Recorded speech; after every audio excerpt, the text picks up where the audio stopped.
화요일장은 HLB제약, 제노포커스, 한미약품, 노르홀딩스, 유일로보틱스 이렇게 5종목을 정리해서 보시면 되겠고, 차트를 한번 말씀을 드려보도록 하겠습니다.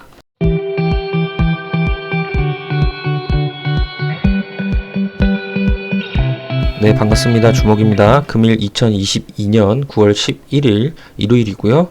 녹화 시간은 오전 8시 20분입니다.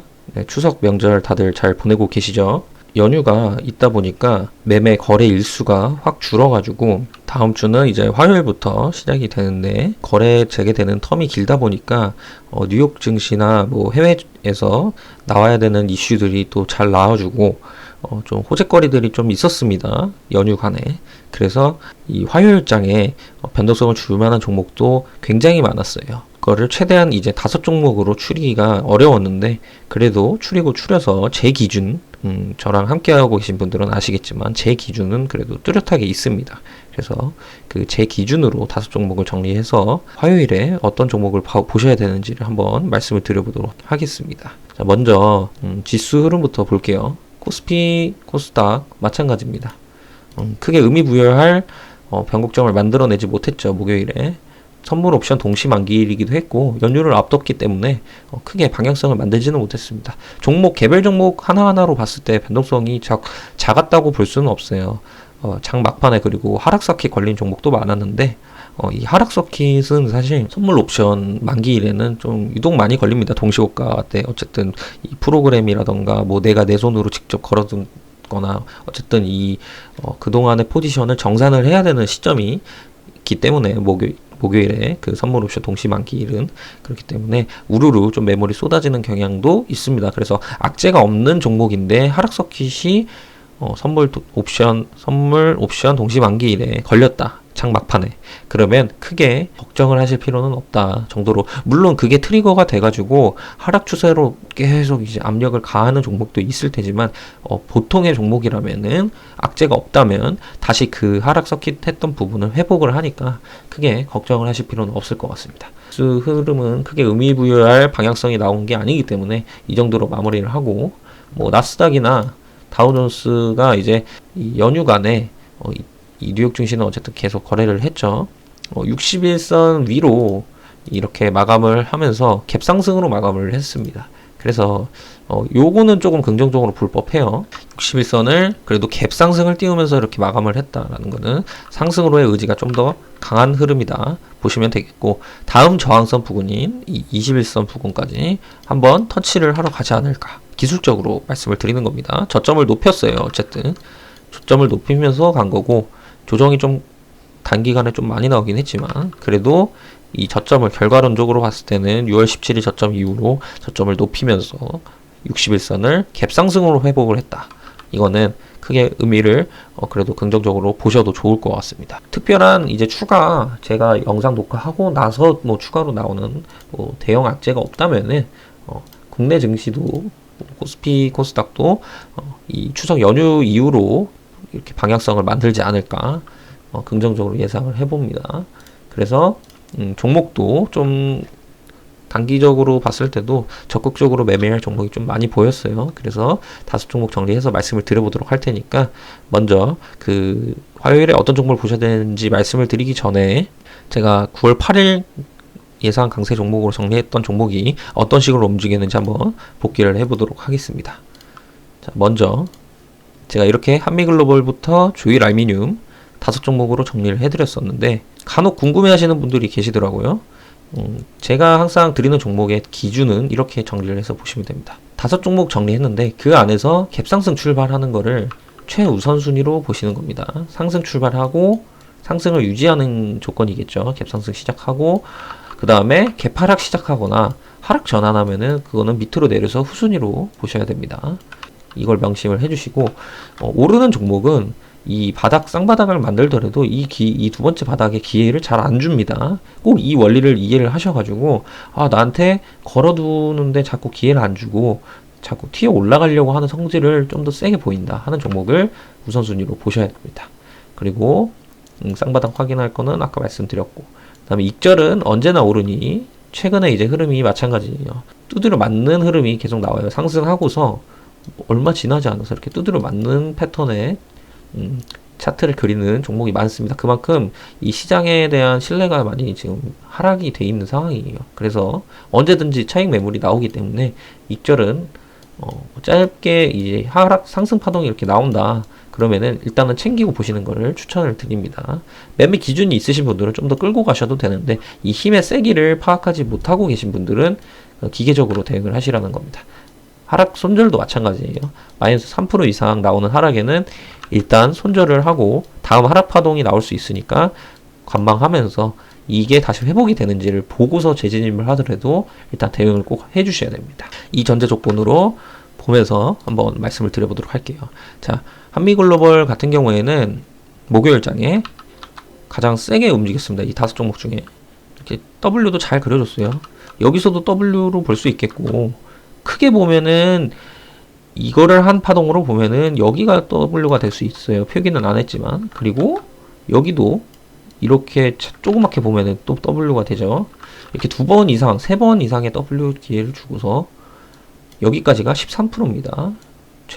얼마 지나지 않은 시간 동안 13% 수익을 줬고, 여기서 매도를 안 하고 좀 더 끌고 가셨더라도 12시 안짝으로 해서 여기서 여기까지가 22% 구간입니다. 수익 22% 수익 구간이기 때문에 요 한 파동만 먹어도 13%고 나중에 여기서 재진입을 해서 W를 또 여기서 수익을 취하셨어도 여기서도 거의 10% 안짝이기 때문에 잘하신 이 안에서만 놓으신 분들은 20% 이상을 충분히 챙길 수가 있으셨을 겁니다. 그래도 이제 한 파동으로만 계산을 해서 저는 보수적으로 13%로 표기를 했습니다.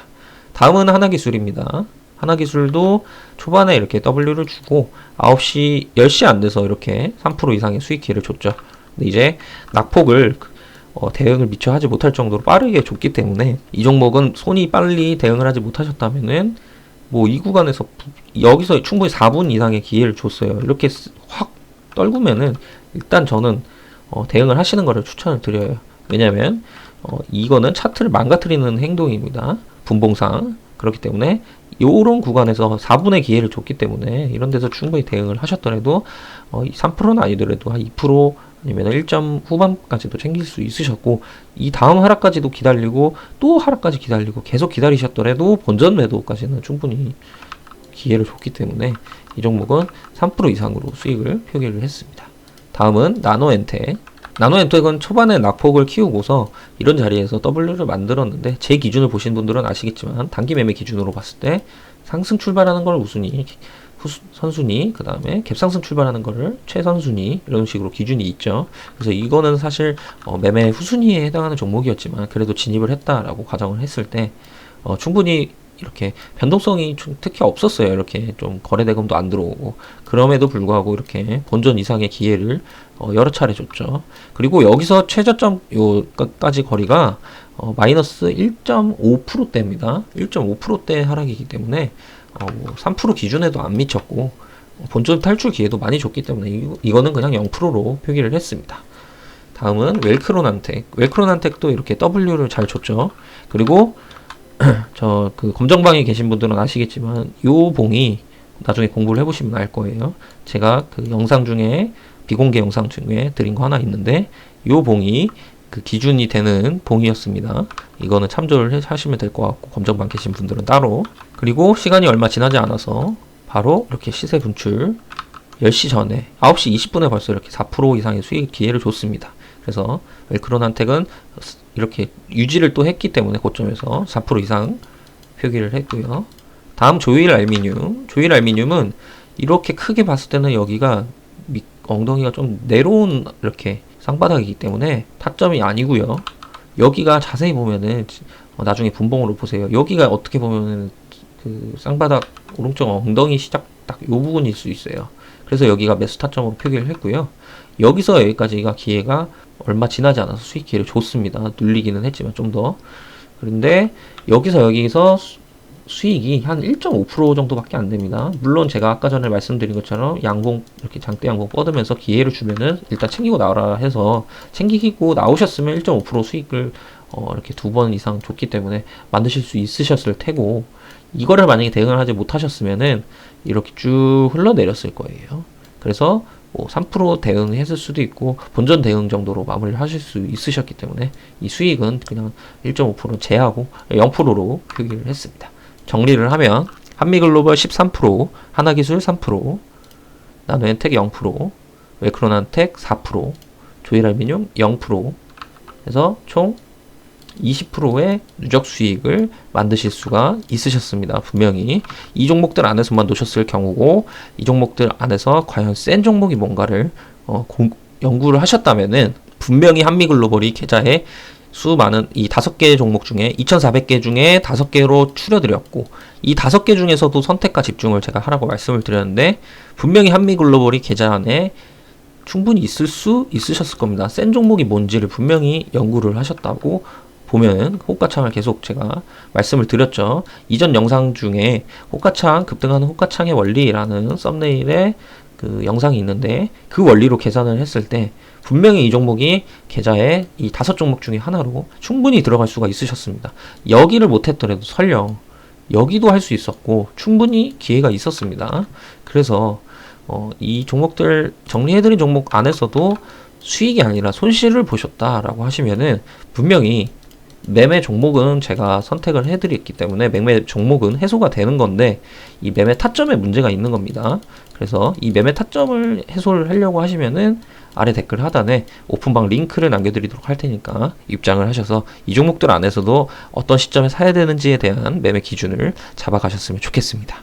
자, 다음은 화요일장에 또 어떤 종목을 보셔야 되는지 한번 말씀을 드려보도록 할게요. 화요일장은 HLB제약, 제노포커스, 한미약품, 노루홀딩스, 유일로보틱스 이렇게 5종목을 정리해서 보시면 되겠고 차트를 한번 말씀을 드려보도록 하겠습니다.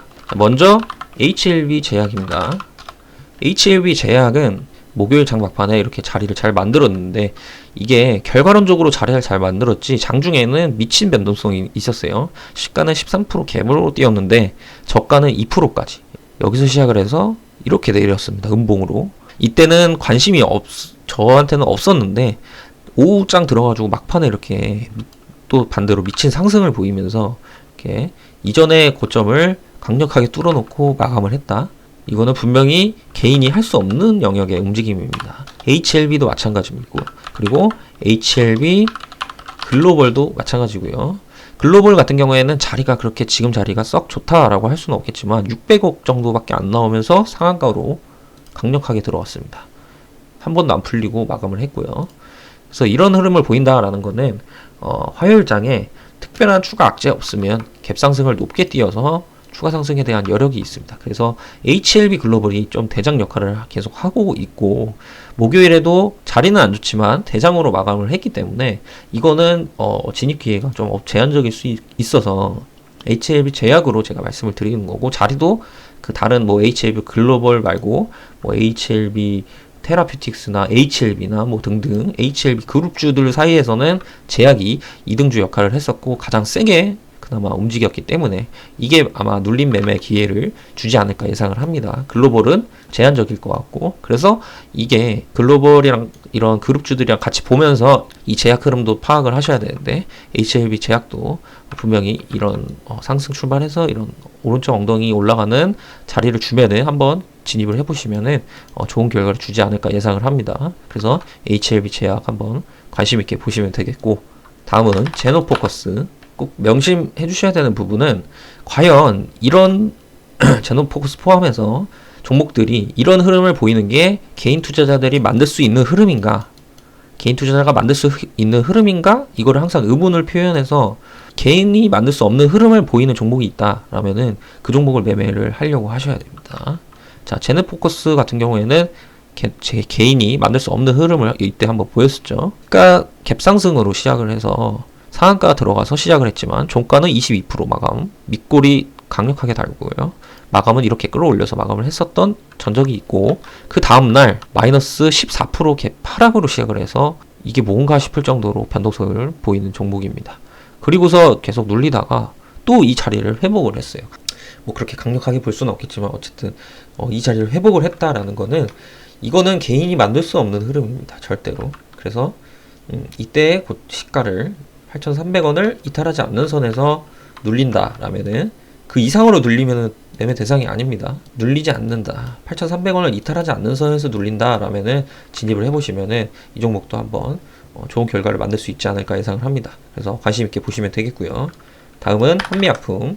한미약품 FDA 허가 신청 이슈가 있는데 제가 최대한 다른 분들은 뭐 어떻게 하시는지 모르겠지만 이런 기술적인 부분은 최대한 언급을 자제를 하고 있습니다. 개인 투자자들이 이런 기술적인 부분을 너무 깊게 파고들고 관심 있게 보시다 보면은 한 특정 종목의 기술적인 부분뿐만 아니라 이런 이슈들도 이렇게 편향하는 경향이 생겨버립니다. 그렇게 돼버리면은 분명히 매도를 해야 되는 종목인데 손절을 쳐야 되는 종목인데 손절을 못 치는 경우도 있고 최대한 이 재료적인 부분은 제가 이렇게 글씨로 표기는 해두긴 하지만 따로 설명은 안 드릴게요. 그냥 기술적으로만 말씀을 드리면 한미약품 같은 경우에는 이 시가총액이 워낙 큰 종목이기 때문에 화요일장에 이렇게 갭 상승을 한 5% 이상 띄우고서 시작을 하는 게 아니라면은 오히려 조금 후순위로 두시면 됩니다. 이슈는 좋지만 갭 상승을 5% 이상 띄우고 5%한 3에서 5% 정도입니다. 3에서 5% 정도 띄우면은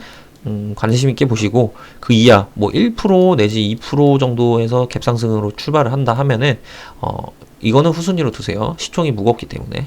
그래서 이 상승 의지가 보이는 게 한 3에서 5% 정도 구간이기 때문에 그 정도 상승으로 시작을 하면은 관심 있게 보시고 아니면 1, 2% 정도로 상승을 시작을 한다거나 보합으로 시작을 한다거나 오히려 하락으로 시작을 하면은 후순위로 두시기 바랍니다. 그 전제 조건으로 보시면은 이 종목도 충분히 상승에 대한 여력이 있는 이슈와 자리이기 때문에 관심 있게 보시면 되겠습니다. 다음은 노르홀딩스.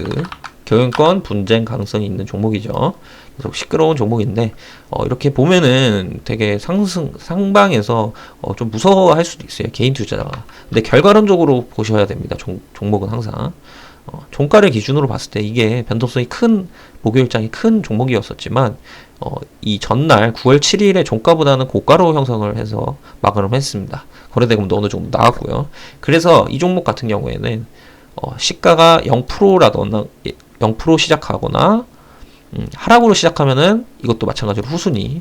근데 단 1%라도 얘는 상승 출발하면은 이것도 관심 있게 보셔야 됩니다. 충분히 9월 8일에 고가까지 돌파할지는 미지수지만 이런 윗꼬리 정도까지의 변동성은 나올 수 있습니다. 여기서 여기 폭이 그래도 놓치면 안 되는 폭이기 때문에 한 5% 이상, 6% 이상 되기 때문에 보수적으로 봐도 이렇게 변동성을 나올 수 있으니까 관심 있게 보시면 되겠습니다. 자, 다음은 유일로보틱스. 로봇 관련주들이 전반적으로 자리를 잘 만들고 있어요. 유일로보틱스는 끼가 있는 종목인 건 맞는데 이렇게 기회를 별로 단기 종목으로 봤을 때는 기회를 별로 안 주는 종목이긴 합니다. 스윙 관점으로 그래도 보셔야 되는 종목이긴 한데 최근에 자리를 또 잘 만들고 이때 기준이 될 수 있는 봉을 상승으로 넘어서 마무리를 했기 때문에 충분히 시장의 관심도도 어느 정도 떨어졌어요. 로봇이 저저번 주나 뭐 한 달 전 정도만 해도 관심이 엄청났던 종목인데 지금은 어느 정도 기간 조정을 충분히 거쳤기 때문에 관심도가 다소 떨어져 있습니다. 아예 떨어진 게 아니라 다소 떨어져 있고 이게 만약에 세게 움직이면은 다시 관심이 순식간에 들어올 섹터기도 하니까 그러면 이 관심이 시장에 관심이 있다라는 거는 그래도 수익 기회가 또 많다라고 볼 수 있는 거기 때문에 여기서 만약에 화요일장에 상승 출발을 해서 가면은 수익 기회를 또 강력하게 줄 수 있기 때문에 이 종목도 관심 있게 보시면 되겠습니다. 그래서 이렇게 5종목을 정리해서 말씀을 드렸는데 이 종목들 안에서도 어떤 종목을 매매를 하셔야 되는지 모르겠다 하시는 분들은 아까 말씀드렸다시피 아래 댓글 하단에 오픈방 링크를 남겨드리도록 할 테니까 입장하셔서 이 종목들 안에서도 기준을 잡으시면 좋겠고 이 종목들이 어떤 결과를 만들지는 모르겠지만 좋은 결과를 가져온다면 앞으로도 제가 드리는 영상을 꾸준히 보셔야겠죠. 최대한 그 거래일 기준으로 했을 때는 매일 업로드를 해드리려고 하고 있습니다. 그래서 앞으로도 제가 드리는 정보를 매일매일 확인하시려면 구독과 좋아요, 알림 설정을 하셔서 앞으로도 제가 드리는 기준을 계속해서 확인을 하시면 되겠습니다. 이 종목들도 분명히 제가 화요일에 장 마감하고 저녁이나 밤쯤으로 해서 정리를 해드리겠죠. 복귀를 해드리겠죠. 복귀할 때 보시면 분명히 아실 거예요. 개인 매매할 때보다는 확률이 확실히 높구나. 확실히 높구나. 근데 매매 타점을 내가 잘 못 찾겠다 하시는 분들은 아래 댓글 하단 오픈방 링크를 반드시 입장을 하셔서 기준을 잡아가셨으면 좋겠습니다. 자, 그러면은 남은 그 명절 잘 보내시고 우리는 연휴가 끝나고 화요일장에 뵙는 걸로 하겠습니다.